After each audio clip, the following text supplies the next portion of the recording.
পারছে, এইটা বর্তমান বেঈমানদের একটা বড় সফলতা। আজ মুসলমানের লক্ষ লক্ষ কোটি কোটি কিশোর যুবক জানে না আল্লাহর কোরআন কি। ও শুধু নামই জানে যে আমাদের ধর্মগ্রন্থের নাম কোরআন। কোরআনের ব্যাপারে এতটুকু কথা জানা যে কোরআন আমাদের ধর্মগ্রন্থ, খোদার কসম এই এতটুকু জানবার জন্য 23 বছর কোরআন নাজিল হয় না। তুমি আমি শুধু এতটুকুই জানলাম, এতটুকুর জন্য না। নবী সাল্লাল্লাহু আলাইহি ওয়াসাল্লামের উপরে আল্লাহর কোরআন, শুধু কোরআনের আয়াত নিয়ে হযরত জিবরাইল আলাইহিস সালাম আল্লাহর পক্ষ থেকে কমপক্ষে 24,000 বার নবীজির উপরে কোরআন নাজিল করছেন। 24,000, আরো বর্ণনা আছে 24,000 বার।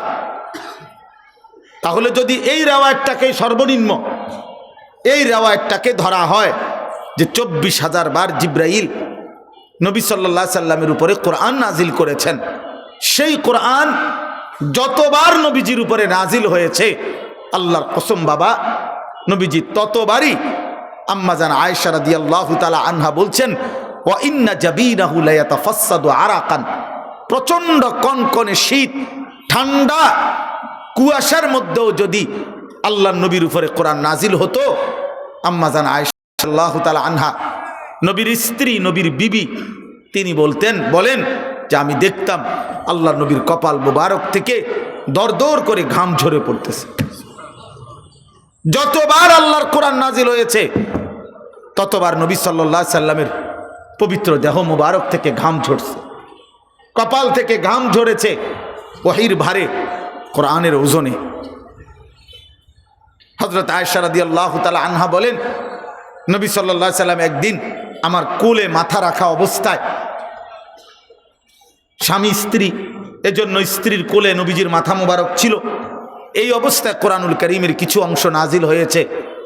হযরত আয়েশা বলেন, এই ওহীর ভারে, কোরআনের শব্দের ভারে আমার মনে হয়েছে আমি যেন নবীকে সহ 7 তবক জমিনের নিচে ডাইবা গেছি, এত ভারী।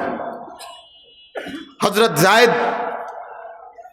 ইবনে সাবিত রাদিয়াল্লাহু তাআলা আনহু তিনি বলছেন, নবী সাল্লাল্লাহু আলাইহি সাল্লাম একদিন আমার রানের সাথে নবীজির রান মোবারক লাগানো ছিল, এই সময় কোরআনুল কারীমের 3টি শব্দ গায়রু উলিদ দারার, এই 3টা শব্দ নাজিল হয়েছে, শুধু 3টা শব্দ গায়রু উলিদ দারার।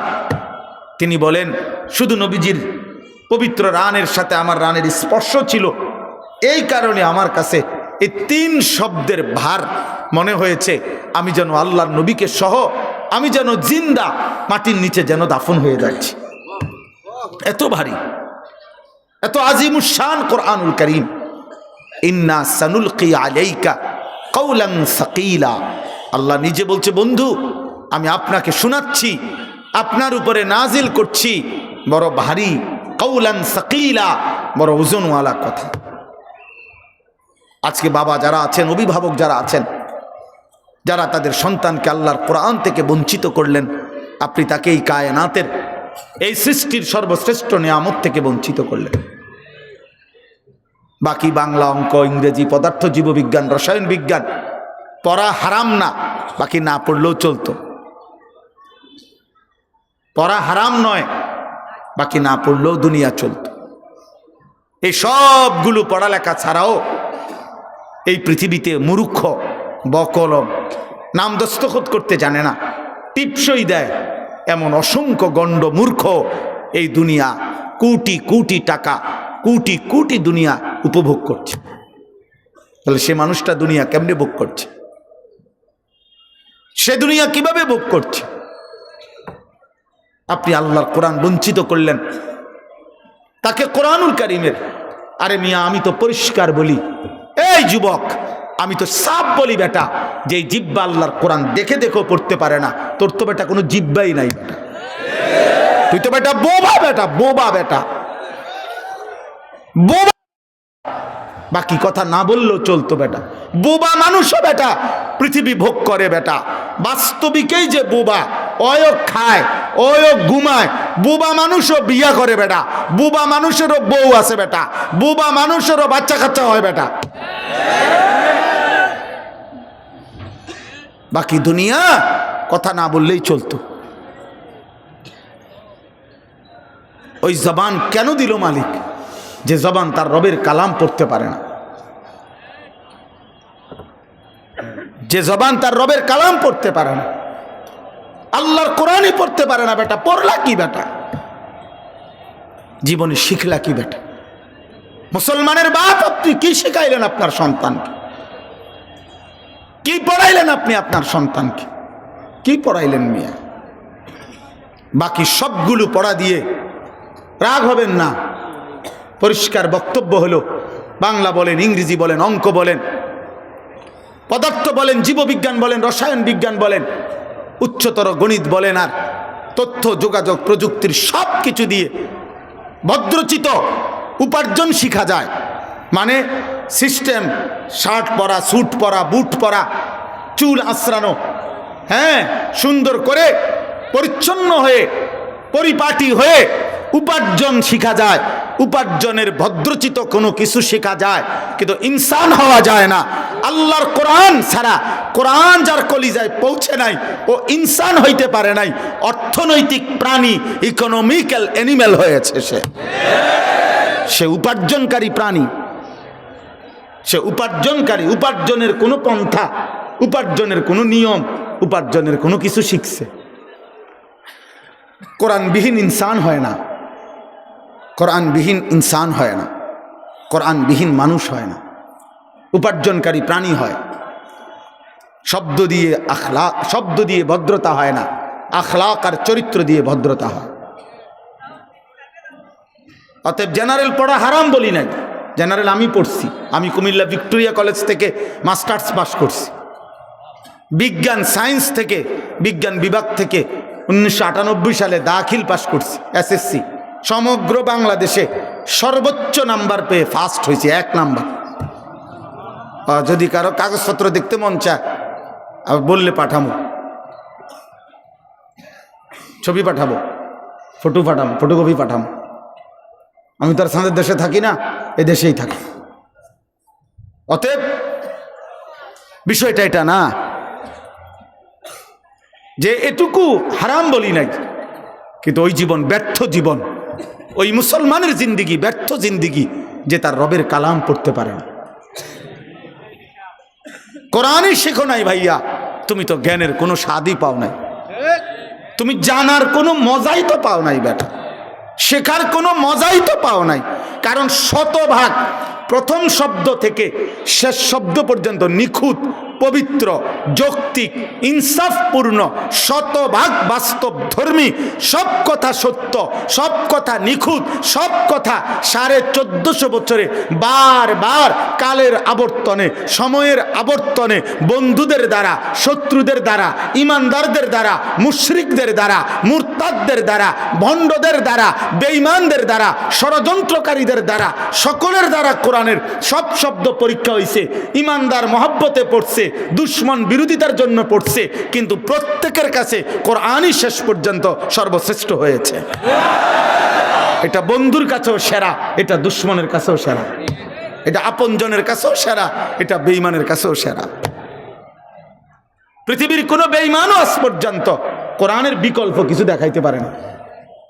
সেদিনও পারে নাই, আজও পারে না। ওই মক্কার কুরাইশরাও পারে নাই, আজকেও কি পারে নাই, পারে নাই। আজকে নওজোয়ান ভাই তোমাদেরকে বলি, প্রিয় ভাই, আমি যদি আর কোনোদিন আসতে না পারি, আমি একবারই আসলাম, প্রতিদিন এই নিয়ত করে বাইর করি, আর যদি কোনোদিন আসতে না পারি, অতএব এটা আমার জরুরি কথা। তুমি মাদ্রাসা স্কুলে পড়ো, কোনো অসুবিধা নাই, তুমি কলেজে পড়ো, কিন্তু তুমি এমন দুর্ভাগা হলা কেমনে বাপ? কে তোমারে আল্লাহ ভুলাই দিল? কে তোমারে রব ভুলাই দিল? কে তোমারে মালিকের কোরআন ভুলাই দিল? বাকি কত কথা শিখলা, পড়লা, এগুলা ছাড়াও তো কত মানুষ ভাত খায়। মূর্খ মানুষে ভাত খায় না? মূর্খ মানুষের টাইলসওয়ালা বিল্ডিং নাই, মূর্খ মানুষের গাড়ি নাই, মূর্খ মানুষের সুন্দরী বউ নাই, মূর্খ মানুষের আপনার ক্ষমতা নেতাগিরি নাই, মূর্খ মানুষের মধ্যে কোনো নেতৃত্ব নাই। হ্যাঁ, এ দেশে কোনটা পদ পায় নাই? এরকম মূর্খ মানুষ এমপি হয়েছে, চেয়ারম্যান হয়েছে, মেম্বার হয়েছে, পদবীর অধিকারী, এমন মূর্খ মানুষ নাই আমার লগে চলেন, আমরা লাকসাম আছি, আইন দেখা হাজার হাজার কোটি টাকার মালিক, হাজার হাজার কোটি টাকার মালিক, ঢাকা শহরে এত বড় ফ্যাক্টরির মালিক, যে ওনার ফ্যাক্টরি যেখানে, ওনার ফ্যাক্টরির যেটা নাম, ওই জায়গার নামও ওইটা, আমি বলতাম না ইচ্ছা করে নাম, ওই এলাকার নামে, ওই নামে ফ্যাক্টরির নামে নাম, ওই গাড়ি থামে ওনার ফ্যাক্টরির নাম বললে, স্টেশনের নাম ওইটা। ঢাকা শহরে একটা পূর্ণাঙ্গ মডেল টাউনের মালিক, একটা দুইটা বিল্ডিংয়ের মালিক না, একটা মডেল টাউনের মালিক, হাজার হাজার কোটি টাকার মালিক, কিন্তু উনি মূর্খ বকল। ওনার অধীনে পিএইচডি ডিগ্রিধারী চাকরি করে, ওনারে স্যার কয়, জি জি স্যার, জি জি বস, জি বস। উনি বসও বোঝে না, স্যারও বোঝে না, উনি তো সরুও বোঝে না, সরেও বোঝে না, উনি বোঝে শুধু ভাত, উনি শুধু বোঝে টাকা। তাহলে উনি দুনিয়া ভোগ করলো কেমনে? উনি দুনিয়া কামায়। উনি আমাদের এলাকায় বলে, মানে আমাদের দেশে বলে ওই লোকের ব্যাপারে, কয় যে সময় পাকিস্তানিরা চলে যায় 1971 সালে, উনারে বলে 1 ট্রাক টাকা দিয়ে গেছে, মানে বেহুদা কথা, আর মানে এত টাকা দেখছে যে এই জন্য বলে যে টাকা দিয়ে গেছে বলে। আল্লাহ তাআলা দিচ্ছেন, কার ইচ্ছা বলে, ইন্না রব্বি ইয়াবসুতুর রিজকা লিমান ইয়াশা ওয়া ইয়াকদির। আল্লাহ বলে, বন্ধু আপনি বলে দেন যে আমার রব, তার ইচ্ছা সম্পূর্ণ, তিনি যাকে চান রিজিক বেশি দেন, বাড়িয়ে দেন, আবার তিনি যাকে চান রিজিক কমিয়ে দেন। দোস্ত, রিজিক মূলত জমিনে না, কোরআনুল কারীমে স্পষ্ট আল্লাহ বলছে, ওয়াফিস সামাই রিজকুকুম, আসমানে রিজিক, আসমানে। বন্ধু, আসমানে রিজিক। দুশ্মন তোমাদেরকে ধোঁকা দিছে, ধোঁকা দিছে, ধোঁকা। কোরআন পড়ো না, দিন শেখো না, আলেম হইও না, আল্লাহর পথে চলো না, বাতে মরে যাইবা, অভাবে মরে যাইবা, পথে পথে ঘুরবা না। দোস্ত, কোনো আলেমে দিন পথে মরে নাই, বাতেও মরে নাই, পথে পথেও মরে নাই। আল্লাহ তাআলা আলেম বলো আর পাবলিক বলো, আওয়াম বলো আর জনসাধারণ বলো, প্রত্যেকের জন্য রিজিক আল্লাহ বরাদ্দ রাখছেন। লা নাসআলুকা রিজকা নাহনু নারযুকুক। আল্লাহ বলছে, বান্দা, রিজিকের জন্য আমি তোমাদের কারো কাছে সাহায্য চাই না, আমি একাই সকলকে রিজিক দেব। আল্লাহ বলছেন, ওয়া ইম মিন শাইইন ইল্লা ইনদানা খাজাইনুহু, আমার কাছে সমস্ত কিছুর ভান্ডার আছে, ভান্ডারে ভান্ডার। খাজাইন মানে আমার কাছে সব কিছু আছে, পরিমিত না, ভান্ডারে ভান্ডারে, ভান্ডারে ভান্ডারে, সীমাহীন। তবে আমি ওমা নুনাজ্জিলুহু ইল্লা বিকাদারিম মালুম, আল্লাহ বলে জমিনে আমি সব কিছু নাজিল করি পরিমাণ মতো করে। কি করে বলেন না?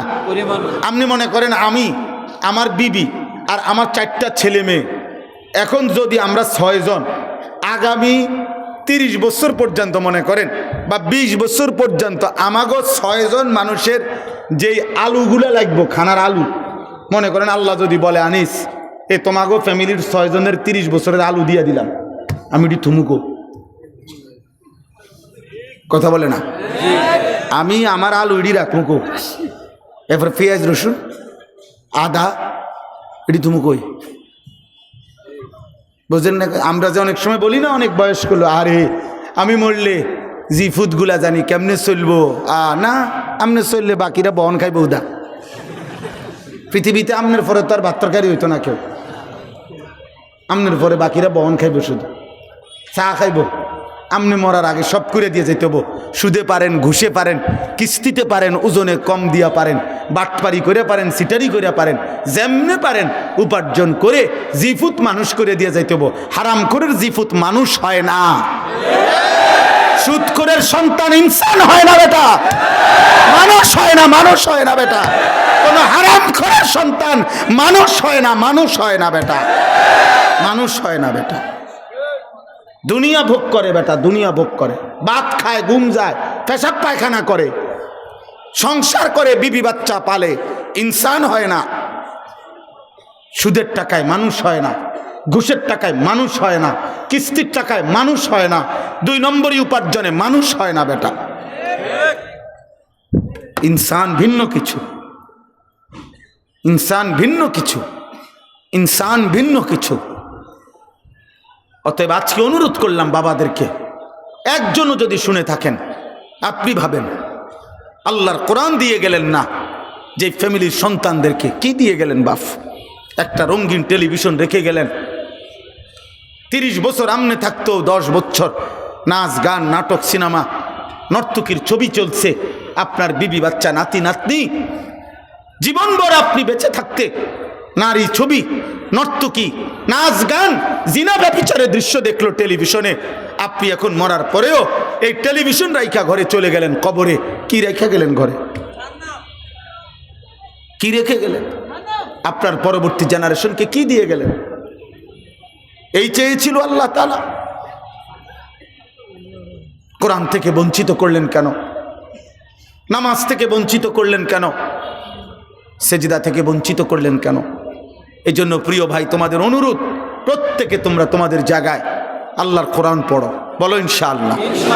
নওজোয়ান ভাই বলো ইনশাআল্লাহ। তুমি তোমার রবকে ছেড়ো না, তোমার রবকে ছাইরো না। এই পৃথিবীর সব ছেড়ে দেওয়া যায় দোস্ত, আল্লাহকে ছেড়ে দেওয়া যায় না। আল্লাহকে ছেড়ে দেওয়া ঠিক না বাপ, বাপ ঠিক না। এই প্রজন্ম তোমরা এখন খুব বেশি বাড়াবাড়ি করছো, তোমরা বেশি বাড়াবাড়ি করতেছো। এই বর্তমান জেনারেশন, তোমরা যারা কিশোর যুবক, 14 বছর 16 বছর 18 বছর 20 বছর 22 25 24 বছর, তোমরা অতিরিক্ত বাড়াবাড়ি করতেছো বাপ। তোমাদের এই সীমাহীন অহংকার, তোমাদের এই ঔদ্ধত্য, তোমাদের এই গুনায় ভরা 24 ঘন্টার জিন্দিগি, তোমাদের উপরে খোদার কসম দুনিয়াতেই বড়সড় আযাব নিয়ে আসবে।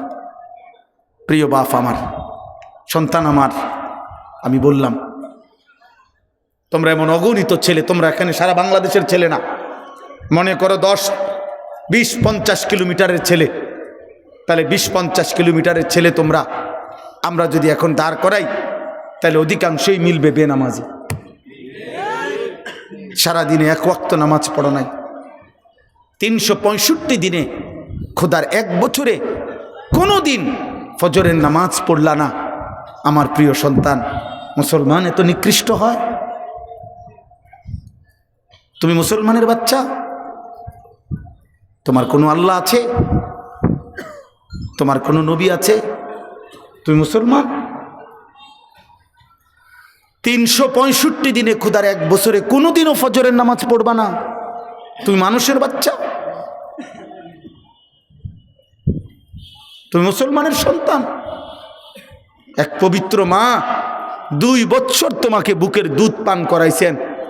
এই 2টা বছর মা বুকের দুধ পান করাইতে কত লক্ষবার গালে মুখে চুমা দিছেন, আদর করছেন, বুকে জড়াইয়া ধরছেন। এই বাবা কতবার মাথায় হাত বুলাইছেন, কত হুজুরের কাছে, কত আলেমের কাছে, কত আত্মীয় স্বজনের কাছে তোমারে দাঁড় করাইছে, হুজুর মাথাটা মুছা দেন, আদর করে দেন, আমার বাচ্চারে যেন আল্লাহ মানুষ বানায়। কত মানুষের হাত বুলাইছে, দোয়া করে দিছে, তোমার চাচি, তোমার মামি, তোমার ফুফি, তোমার খালা, তোমার দাদি, তোমার নানি, তোমার দাদা, তোমার নানা, তোমার গ্রামের হুজুর, তোমার মসজিদের ইমাম সাহেব, তোমার মসজিদের মুয়াজ্জিন, তোমার এলাকার কোনো আলেমে দিন, এতগুলো মানুষের হাত বুলাই দিছে। মা তোমারে পবিত্র স্নেহে বুকের দুধ পান করাইছে। বাবা তোমার জন্য উপার্জন করতে গিয়ে মিনিটের পর মিনিট, ঘন্টার পর ঘন্টা, ভরা দুপুরে মাথার ঘাম পায়ে ফেলাইছে। বিনিময়ে বাবার স্বপ্ন এই ছিল, মায়ের স্বপ্ন এই ছিল, 16 বছর বয়সে তুমি সারা রাত নারী দেখবা, উলঙ্গ ছবি দেখবা, জিনার ব্যভিচারের দৃশ্য দেখবা, 1 ওয়াক্ত নামাজ পড়বা না, না আল্লাহ চিনলা, না রসুল চিনলা, না সুন্নাত চিনলা, না দিন চিনলা, না নামাজ চিনলা, না গোলামি চিনলা। হায় হায় মুসলমানের বাচ্চা, এত বড় নাফরমান কেমনে হইলি বাপ?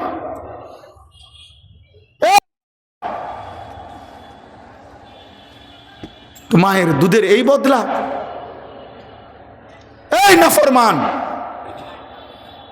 যারা বেঈমানের মতো চুল রাখছো, তোর কোনো বাপ নাই? তোর আব্বা তোর এই চুল রাখা শিখাইছে? তুই জন্মের পরে বাপ দেখো নাই? তোর জন্মের পরে তোর কোনো বাবা ছিল না? তোর কোনো অভিভাবক নাই বেটা? তোর এলাকার কোনো মানুষ নাই? তোর কোনো মুরব্বি নাই? কোন বেঈমানের মতো চুল রাখ? ফুটবলের খেলোয়াড় তোর বাপ বেটা? কথা বলে না। ক্রিকেটের খেলোয়াড় তোমার আব্বা? আর্জেন্টিনার ওই বেঈমান তোর বাপ বেটা? তাহলে ওই মুশরিক বেঈমানের মতো চুল রাখলি কেন? বল বেটা, এই ছেলেরা বলো না, কি তামসা দেখতে আইছো? আমি ভোটে দাঁড়াইছি তাইলে? আজকের দিনে এই এখন বললাম, এশার নামাজ যারা পড়ো নাই, মাগরিবের নামাজ পড়ো নাই, আজকের সারা দিনে এক ওয়াক্ত নামাজ পড়ো নাই, তোমার ভালোবাসা দিয়ে আমি কি করব? তোমার ভালোবাসা দিয়ে আমি করব কি বেটা? কি করবো আমি বেটা? না ফরমান, তুমি বের হয়ে যা বেটা, বাইরে বেটা, তোর মতো অপদার্থ দিয়ে আমি করবো কি বেটা? আমি তো এত 5 ঘন্টা সফর করে আইসাও, আমি তো আমার জামাতে আগে এশার নামাজ পড়ছি, এরপরে এখানে আসছি। তোমরা যারা নামাজ পড়লা না, বাইরে হও এখন থেকে। তুমি তো আল্লাহর দুশমন, তুমি তো রাসূলুল্লাহর দুশমন, তুমি আমার প্রিয় হবা কিভাবে? হ্যাঁ, তুমি কইবা আমি আপনারে মহব্বত করি হুজুর, আমি আপনার খুব ভক্ত, আমি আপনার লেগে উঠতালাম না একদম। হ্যাঁ, মক্কল ঠাউরাইছেন, ব্যাককল ঠাউরাইছেন আমারে। বলো মিয়া, এমন মালিক ভুললা কেন? এমন রব ছেড়ে দিলা কেন? বলো আব্বা, বলো। আজকে ওয়াদা করো, আজকের রাত থেকে নামাজ পড়বা, বলো ইনশাআল্লাহ। এখন পড়বা, বলো ইনশাআল্লাহ। এখন বলো ইনশাআল্লাহ। 30 বছরের নিচে যাদের বয়স, তোমরা হাত তোলো, হাত তোলো, যাদের বয়স 30-এর নিচে। দেখেন কি পরিমাণ, দেখেন। বলো ইনশাআল্লাহ, নামাজ পড়বো ইনশাআল্লাহ, ফজর পড়বো ইনশাআল্লাহ। জোরসে বলো আরো আল্লাহ। কোন নামাজ? কোন নামাজ? আবার বলো, জোরসে বলো, সবাই বলো ইনশাআল্লাহ। আমি ওয়াদা দিলাম, হাদিসের বক্তব্য এটা, মুসলমানের যে সন্তান ফজর পড়বে নিয়মিত, ইনশাআল্লাহ ওই সন্তান আগামী দিনে ইমাম মাহাদির সৈনিক হবে, দাজ্জালের বিরুদ্ধে লড়বে, পৃথিবীর শেষ ইহুদিটাকেও জিহাদ করবে তাদের বিরুদ্ধে, এবং ওই নওজোয়ানদের দ্বারাই সারা বিশ্বময় কালেমার পতাকা উঠবে।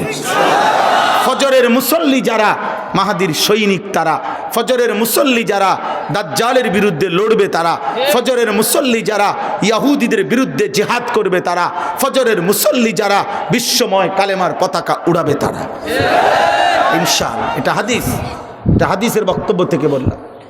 মাহাদি আসবে, ঈসা আলাইহিস সালাম আসমান থেকে নামবে, দাজ্জালের জুলুম চলবে, আর ঈসা নবী আর মাহাদি ফজরের মুসল্লিদেরকে সাথে নিয়ে শেষ যুদ্ধ দাজ্জাল এবং ইহুদিদের বিরুদ্ধে চূড়ান্ত শেষ লড়াই শুরু হবে ফজরের নামাজের পরে। ফজরের মুসল্লিদেরকে সাথে নিয়ে, ফজরের মুজাহিদকে সাথে নিয়ে আসরের নামাজের ভিতরেই মসজিদে আকসা বিজয় হবে, দাজ্জাল নিহত হবে, শেষ ইহুদি কুত্তাটাও নিহত হবে, ইমানের পতাকা উড়বে ইনশাআল্লাহ। এটা হাদিসের বক্তব্য। এই জন্য তোমার মতো মনে রাখো, নারী, ছবি, উলঙ্গ দৃশ্য, জিনা, ব্যভিচার, মোবাইলের অস্থিরতা, বেঈমানের মতো চুল, চেহারা, তোমার মতো অপদার্থ ছাড়াও ইসলাম টিকবে, তোমার মতো আঙ্গাল কাঙ্গাল ছাড়াও ইসলাম থাকবে। তুমি কামে লাগলা নারী, তুমি একদিন মরে যাবে আর বেড়ি চাইতে চাইতে। হ্যাঁ, চাই, অসুবিধা কি? দেখো সারা পৃথিবীর নারী, দেখো সারা পৃথিবীর মহিলা তোমার ঘরে আসুক, তুমি কি এটা চাও? এত বেড়ি দিয়া করবা কি? এত নারী দিয়া করবা কি? 16 বছর বয়সে যদি যুবক, 18 বছর বয়সে যদি এত নারী, এত উলঙ্গ ছবি, এত জিনা ব্যভিচারের দৃশ্য মোবাইলে দেখে ফেলো, আগামী 40 বছর যদি তোমার হায়াত পৌঁছে, ওই পর্যন্ত তো তোমার গুনাহ জমতে জমতে তুমি দাজ্জাল হয়ে যাবে। এত কম বয়সে এত বড় গাদ্দার হয়ে গেলা। মাত্র 16 বছর বয়সে ঘাড় তোর এত শক্ত হয়ে গেল যে রবের সামনে একটা সেজদাও দিলা না। এত অল্প বয়সে মানুষ এত বড় গাদ্দার হয়। এত কম বয়সে এত বড় মালিককে বৃদ্ধাঙ্গুলি দেখাইলা যে হে মালিক, আপনি যতবারই আজান দিয়ে ডাকেন আমাকে, আমি সেজদা দেব, আমি চলে যাব অন্যদিকে। তা আমি এই জন্য পরিষ্কার বলি, একবারে চোখের দেখা বাস্তবতা হলো, আপনারা যে কেউ দেখেন, বাবা তোমরাও দেখো, যখনই আজান হয় এই পৃথিবীর সবাই জানে এটা আজান হলে কুত্তা খেউ খেউ করে, ঘেউ ঘেউ কইরা ওই জায়গার থেকে সরে যায়। এটা আজান হলে মসজিদের সীমানার কাছ থেকে সরে যাওয়া, এটা কুকুরের স্বভাব, এটা মুমিনের স্বভাব হইতে। তুমি নাইলে দেখো, তুমি দেখো। এই জন্য সেলফি উঠাইবার সময় মানুষের লগে উঠাইও না, ওই কুকুরের লগে উঠাই। দোস্ত তুই আর আমি মিলছি বালা, দুজন একসাথে উঠাইবা, উঠাইয়া বলবা দেশবাসী কমেন্টস করে জানাবেন আমাদের দুইজনকে কেমন লাগছে। সারা দেশবাসী জানাবে একরকমই লাগছে, একরকম। দুজনই মুত্তা ফানি লয় না, একেবারে খাপে কাপ মন্তেজের বাপ। আমরা দেশে কয়ারি মন্তেজের বাপ, যে দেশে যার বাপ, বুঝেন নাই? খালাস, এটা বুঝতে শেখেন প্রিয় ভাই, তুমি বুঝতে শেখো, বুঝতে শেখো। বেঈমান তোমাদেরকে নিয়ে ডুগডুগি খেলে, বাঁদর বাঁদর নাচায়। ছোট্ট একটা ডুগডুগি আছে, বান্দর যারা নাচায়, এটা এটা এমনি নাড়ায়, এটা ডুগডুগ আওয়াজ করে, বান্দর এটা তালে তালে নাচে।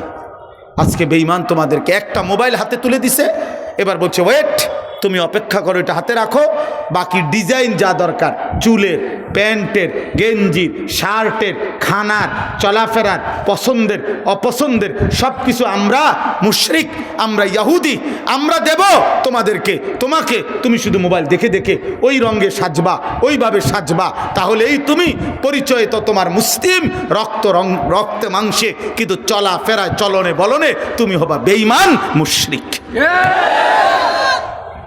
আজকে বেঈমান তোমাদের হাতে মোবাইল তুলে দিয়ে তোমাদেরকে পুরা নিয়ন্ত্রণ করছে, মাসহুর বানায় দিছে, জাদুগ্রস্ত বানায় দিছে। আমার বাপ, এমন ভুল করো না বাপ। 365 দিন, একটা বছর কোনোদিন ফজরের নামাজ পড়ো নাই, মুসলমান এমন হইতে পারে না আব্বা, মুসলমান এত নিকৃষ্ট হইতে পারে না। 30 বছর মুসলমান সুদ খাচ্ছেন বাবা, মুসলমান এত নিকৃষ্ট হইতে পারে না। 60 বছর বয়স বাপ, এই চাচা এখনো বিড়ি সিগারেট খান, মুসলমান এত বদভ্যাসওয়ালা মুসলমান হইতে পারে না।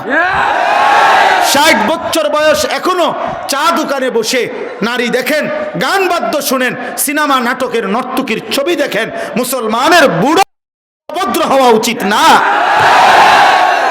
এত অভদ্র মুসলিম বৃদ্ধ হইতে পারে না, এত বেহায়া মুসলমানের বুড়া চাচা হইতে পারে না। আপনার থেকে আপনার সন্তান আখলাক শিখবে, আপনার থেকে আপনার দেশবাসী আখলাক শিখবে, আপনার নাতি নাতনি আখলাক শিখবে, আপনার মহল্লার ছেলেরা আখলাক শিখবে।